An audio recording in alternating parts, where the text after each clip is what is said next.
Ayah Hanoi Vietnam. Tahun kita bawa launching pada 26 hari bulan 5 yang lalu. 2025. 25 bulan 5 2025. Nanti ayam macam dengan harga RM11.90. Kita less harga promosi RM5.90. Ayam dia kesemaan dia kita masih gunakan 5 star lah. 5 tiga ni, itu tiga orang semua kan. Dia lembut di dalam, taring di luar. Yang kedua ni dia sos. Sos ni betul-betul original daripada Vietnam. Ini sos pedas ke dah? Ini sos. Kalau dia gabung dua dia akan jadi. Tahun depan 2026 kita launching nasi ayam keromo pula. Ini tekan ni kita ayam Hanoi, kita ayam keromo Thailand. Lepas tu akan datang pula 2027 insya-Allah kalau tak ada apa nasi ayam daripada Filipina pula.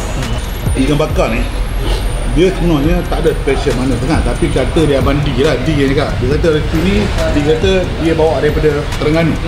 Dia kata resipi ikan bakar ni, dia kata dia selalu sebut mesin duit. Mesin duit pertama nanti ayam madu. Mesin duit yang kedua ikan bakar ni. Dia dah jumpa, seluruh Malaysia dia dah jumpa. Jadi dia mesin duit yang nombor 2. Jadi resipi ni dia bagi kat saya. Saya cuma analisa balik. Memang sedap.